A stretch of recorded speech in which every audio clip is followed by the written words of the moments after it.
Have you ever felt like your mind is a storm of worries, regrets, and endless desires, leaving you restless and searching for peace? What if I told you that the art of letting go is the key to finding inner peace, and the wisdom of the Buddha can guide you there?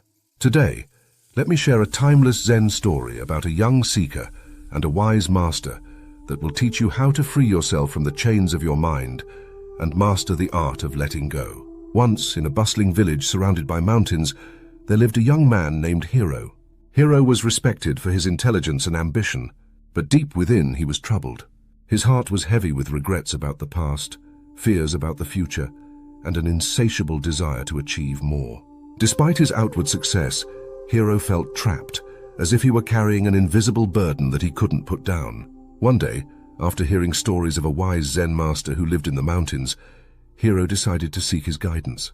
He believed that if anyone could help him understand his struggles, it would be this master.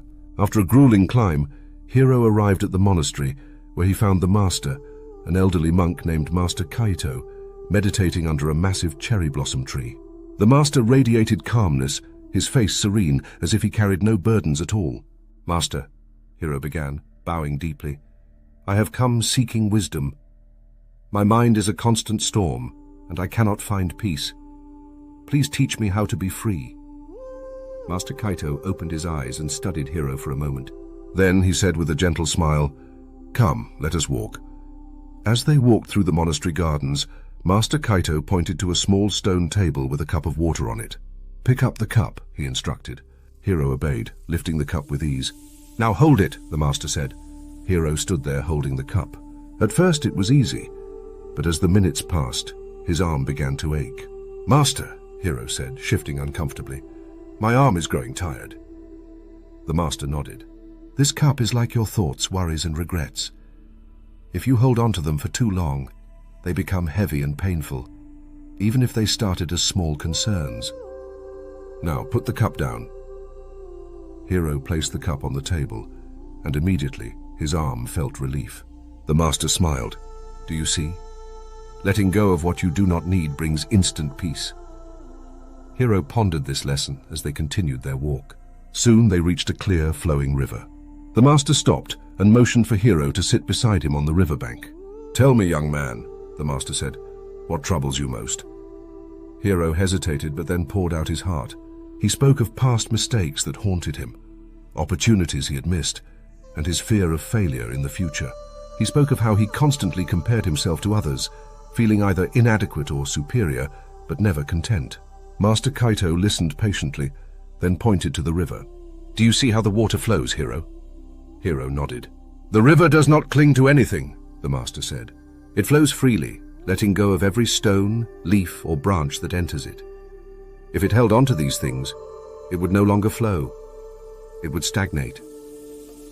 Hiro stared at the water, its gentle motion soothing his troubled mind. "Are you saying I should let go of everything, Master?" "Not everything," the master replied, "but you must let go of what no longer serves you. Clinging to the past or fearing the future blocks the flow of your life.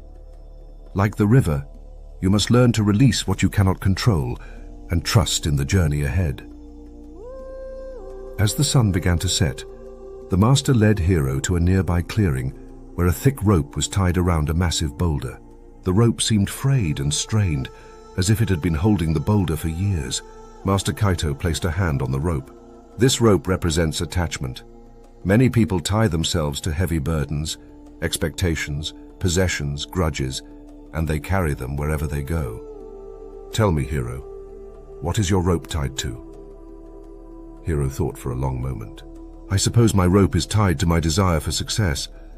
I want to prove myself, but no matter how much I achieve, it feels like it's never enough." The master nodded. "Desire, when uncontrolled, becomes a tether.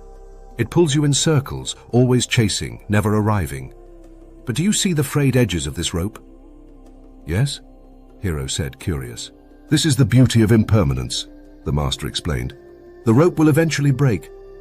Everything you cling to will one day fade away, whether you want it to or not.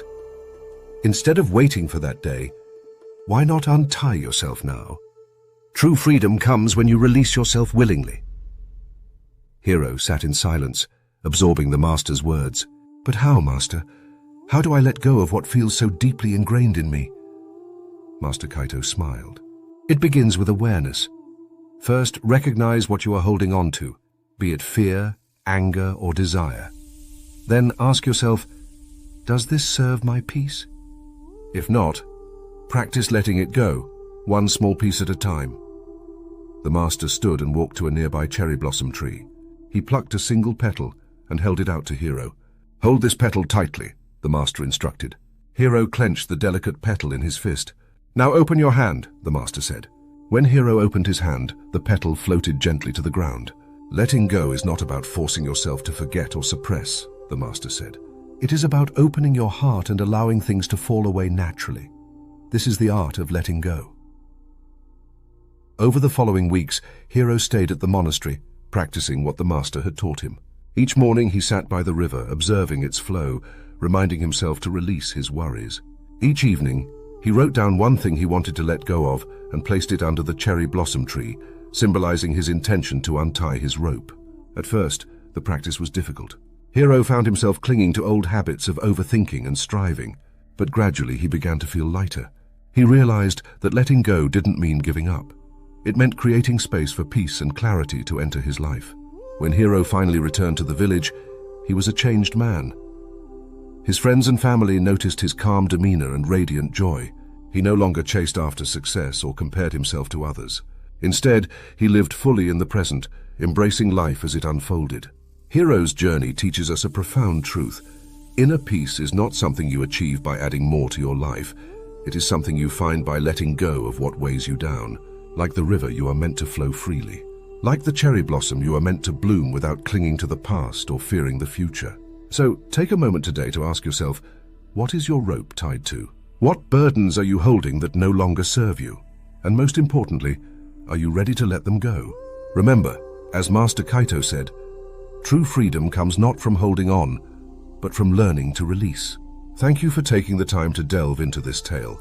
If it resonated with you, consider subscribing to our channel for more inspiring and insightful content.